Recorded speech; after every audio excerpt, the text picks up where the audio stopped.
Olá, que bom que podemos estar juntos novamente, tendo essa conversa sobre vocação. E hoje eu trouxe uma pessoa muito querida, especial para mim, é o meu amigo Rodrigo. Nós somos lá da turma do Fundão Vocari, né, Rodrigo? É o líder da missão base, né? Ele é o executivo, gente, é o boss.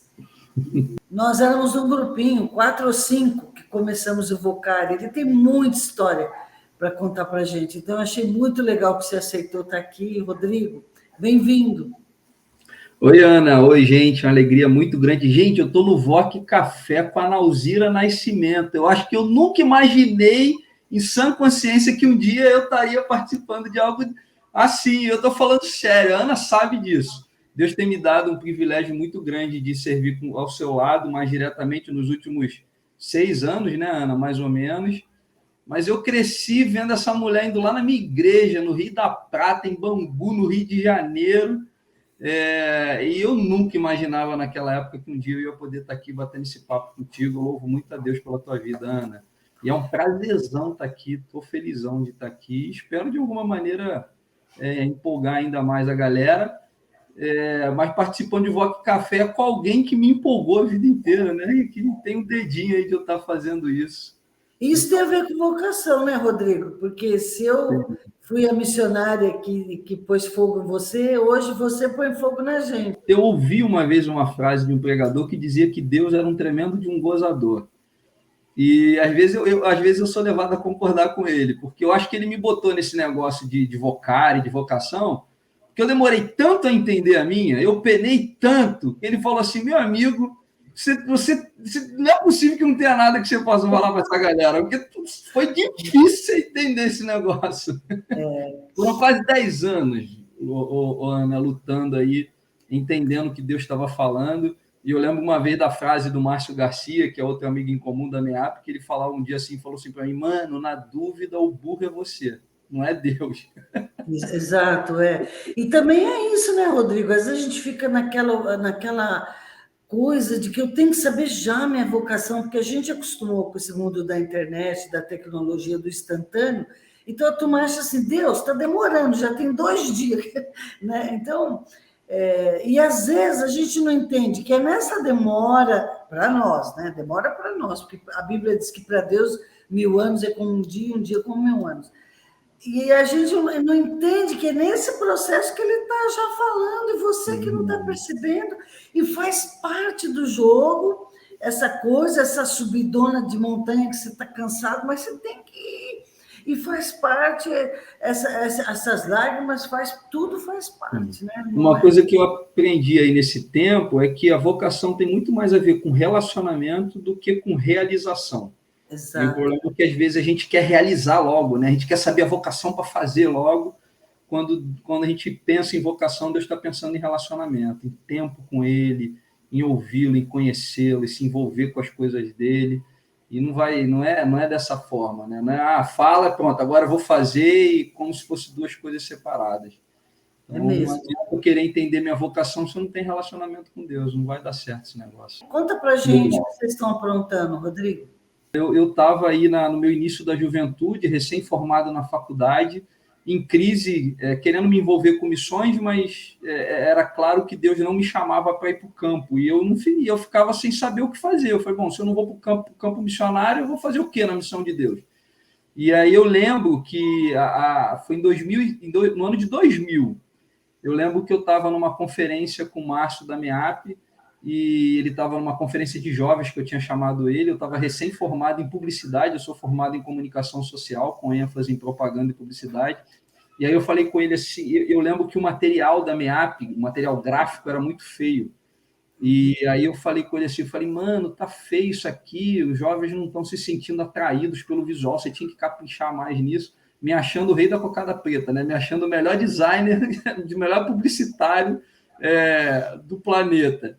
E aí eu lembro que o Márcio falou assim, cara, a gente mal tem grana na MEAP para botar um missionário no campo, você acha que a gente vai conseguir contratar uma agência para fazer esse material de comunicação? E ali foi como se Deus estivesse falando assim, cara, eu estou te chamando não para estar na linha de frente, eu estou te chamando para você ficar na retaguarda, para você servir essa turma que está na linha de frente. E aí, 6 anos depois, a gente fundou a Missão Base, que é uma agência missionária interdenominacional, que não envia missionário para o campo, mas que tenta levantar as necessidades das organizações e conectar voluntários, profissionais dentro das igrejas para atender. E aí, hoje, a gente tem trabalhado muito fortemente em 2 braços, no cuidado integral de missionários e em mobilização missionária. Então, no cuidado missionário, a gente tem hoje 2 projetos que são nossos carro-chefe, que é o Base Recanto e o Base Saúde. O Base Recanto tem a ver com férias para missionários. A gente começou a se envolver com esse negócio de cuidado missionário e a gente começou a se perguntar assim, o que não tem ninguém fazendo formalmente, oficialmente, e que é uma grande lacuna, né? Que existe uma grande necessidade. A gente percebeu que muitos missionários ficavam anos sem tirar férias porque não tinha reserva, não tinha grana para sair, aí quando tirava férias ia para a casa dos pais, ou ficava em casa mesmo, e a gente começou a pensar, cara, será que não tem dentro das igrejas empresários, donos de hotéis, de pousadas, ou crentes que têm casa de veraneio, que não poderia ceder esses lugares para que missionários pudessem tirar as férias? E aí a gente descobriu que tinha. Nossa, isso que é legal, né, Rodrigo? A gente começou a mobilizar essa turma, a gente tem um cadastro que a pessoa faz lá, dizendo se é praia, se é campo, se é casa. Mas a ideia é a gente funcionar meio que como um Airbnb missionário, né? A gente conseguir conectar quem tem esses espaços com quem está precisando. E pela graça de Deus, a gente tem atendido aí uma média de 30 famílias por ano, mas a gente deixa de atender bem mais do que isso, porque a gente não tem dado conta, né? E o outro é o Base Saúde, que é a mesma lógica, só que com a área de saúde, atendimento médico. A gente começou a perceber que muitos missionários não tinham plano de saúde, não tinha grana, às vezes vinham ao Brasil rápido, não podia ficar numa fila de SUS esperando, por exemplo, fazer um atendimento. E a gente fez a mesma pergunta, será que não tem médicos? Será que não tem médicos cristãos dentro das igrejas que têm consultórios, clínicas, que poderiam abrir gratuitamente para atender os missionários? E a gente descobriu de novo que tinha. Então, a gente tem mobilizado médicos para abrir seus consultórios, e hoje, com a questão da pandemia, a gente viu a telemedicina avançando muito, né? Então, a gente tem conseguido atender missionário que está em qualquer lugar do planeta através da telemedicina. Então, a gente tem hoje uma rede bem legal de médicos cadastrados, e aí a agência missionária entra em contato com a gente e fala, Rodrigo, eu tenho um missionário que está precisando de um cardiologista, não tem plano, não tem grana, e a gente ver dentro da rede se a gente tem algum cardiologista que possa atender, tem uma pessoa na base que liga para o médico, liga para o missionário e marca a consulta, e esse missionário pode ser consultado. Então, a gente definiu há alguns anos que a gente atenderia missionários que fossem vinculados a uma agência missionária e essa agência afiliada à MTB, que é uma maneira também de valorizar o trabalho da MTB e também dar uma segurança para a gente, porque às vezes se o missionário fizer uma besteira, acontecer alguma coisa, a gente tem uma organização que a gente conheça por trás. Então, hoje a gente não atende missionário independente, é missionário sem agência, e a gente atende das agências filiadas à MTB. A MTB hoje está com mais de 100 organizações filiadas, então a gente nem dá conta dessa demanda que a MTB tem. Mas que legal você ver 2 áreas tão importantes. A MTB tem algum mecanismo para trabalhar com os cristãos, jovens, adultos, enfim...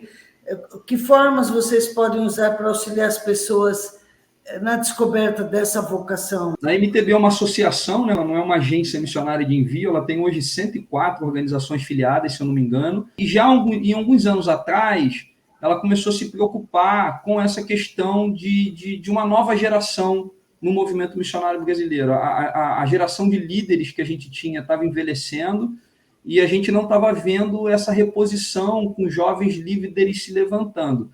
Então, por volta de 2011, 2012, a gente começou a pensar em mobilizar jovens para a missão. E aí a gente veio a ideia de fazer um evento que falasse de vocação de uma maneira mais ampla. Então, nós acreditamos como MTB que todo discípulo de Jesus é vocacionado por Deus, é chamado por Deus a fazer parte da missão dele, dentre as vocações, a vocação missionária, e aí a gente criou o Vocari.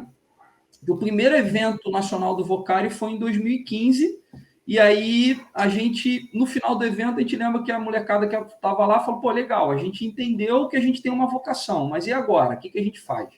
E aí a gente começou a perceber que Deus estava chamando a gente não para fazer simplesmente um evento, mas para começar um movimento de despertamento vocacional, aonde a gente não só ajudaria o jovem a entender a sua vocação, mas a gente também ajudaria ele a se conectar com aquilo que Deus está fazendo no mundo. Então, já tem aí mais de 6 anos desde o primeiro evento, e a gente tem trabalhado, hoje são 42 organizações envolvidas diretamente no movimento Vocari, e a gente tem trabalhado com esse intuito, mobilizar a juventude cristã para que ela entenda o seu papel no reino de Deus e ela se conecte com aquilo que ele está fazendo no mundo. Como a gente entende que quem dá a vocação é o Senhor da missão, então é óbvio que se eu gero um movimento de despertamento vocacional, eu vou colher os frutos de ver jovens entendendo a sua vocação missionária. Tanto que um dos objetivos do movimento Vocari é ver jovens sendo enviados aos povos não alcançados. É um dos nossos objetivos. É legal isso, que quando todo jovem se sente parte da missão de Deus, aonde ele está, na sua profissão, etc., o Espírito Santo tem mais liberdade de agir naquela vida, e dali sai muito mais gente para missões transculturais, porque é aquele jovem mais sensível. Deus, conta comigo, eu estou aqui. Né? A gente tem visto quantos jovens se apresentam para missões transculturais no Vocari. É incrível. No Hangout, a gente às vezes tem fila, atende até 2, 3 da manhã, e são jovens, às vezes, a maioria, muitos querem largar tudo para ser missionário e tal. Mas que bom, não é? E a gente vê isso dentro da equipe, né, Ana? Muitos a gente não toma conhecimento que chegaram ao campo, mas Deus tem dado a felicidade. A gente vê alguns até membros da equipe que começaram a trabalhar no Vocari, se envolveram e, num determinado momento, entenderam que Deus estava chamando e hoje estão no campo, estão no sudeste da Ásia, na leste europeu, África, trabalhando. A gente está agora, assim, aquecendo os motores, já a equipe já trabalhando, sonhando com o Vocari Camp, que vai acontecer aí nos dias 16, 17, 18 e 19 de junho. É o feriado de Corpus Christi. Então, se você está com saudade aí, cara, prepara. Dessa vez, e pela primeira vez desde 2015, vai ser em São Paulo. A gente vai fazer no acampamento Jovens da Verdade, lá em Arujá, bem ali pertinho de São Paulo, bem central, perto do aeroporto de Guarulhos. Então, a gente está contando aí já os dias, da gente ter 4 dias assim, bem gostosos, onde a gente possa estar em comunhão, possa estar ouvindo a voz de Deus, estar matando saudade e estar ali em comunhão durante esses dias. O que você pensa para o Vocari no futuro? Ana, a missão do Vocari é mobilizar e conectar a juventude na missão de Deus. O nosso sonho, o que nos une, é a gente ver cada jovem cristão entendendo a sua vocação e virando esse mundo de cabeça para baixo. Eu lembro em 2016, num evento que a gente teve lá em Maringá, a gente tinha 1.300 jovens naquele auditório, e no momento da programação ali na plenária tinha um vídeo que estava rodando e o vídeo interagia com a garotada, e no final do vídeo ele perguntava quantos ali já tinham pensado em tirar sua própria vida, né? E, para nossa surpresa, num evento cristão de despertamento vocacional, mais de 400 jovens levantaram a mão dizendo que em algum momento da sua vida já tinham pensado em tirá-la. Aquilo, para a gente, foi uma faca no coração. A gente não aceita perder um jovem para o diabo. A gente quer ver cada jovem servindo. Então, com relação ao futuro, o nosso sonho é ver o Vocari chegando em todos os rincões desse Brasil, em cada cidade, em cada igreja. O Vocari quer servir a igreja brasileira. A gente entende que a igreja é peça fundamental nessa caminhada vocacional. O Vocari não quer tirar o jovem da igreja, pelo contrário, o Vocari quer colocar o jovem dentro da igreja de novo. Então, a gente quer servir a igreja, a gente quer ajudar a igreja nessa questão de tratar a vocação do jovem dentro da sua comunidade de fé. Muito bom, Rodrigo. Fiquei muito feliz de você estar aqui hoje. O meu desejo também é que todos os jovens que estejam nos ouvindo, ou quem já não se sente tão jovem, porque jovem é a cabeça, né? Eu, velhinha, estou lá no meio de vocês. Então, jovem é preciso sentir que você ainda tem algo, que Deus tem algo para você nesse mundo. Então, Deus te abençoe muito, tá bom?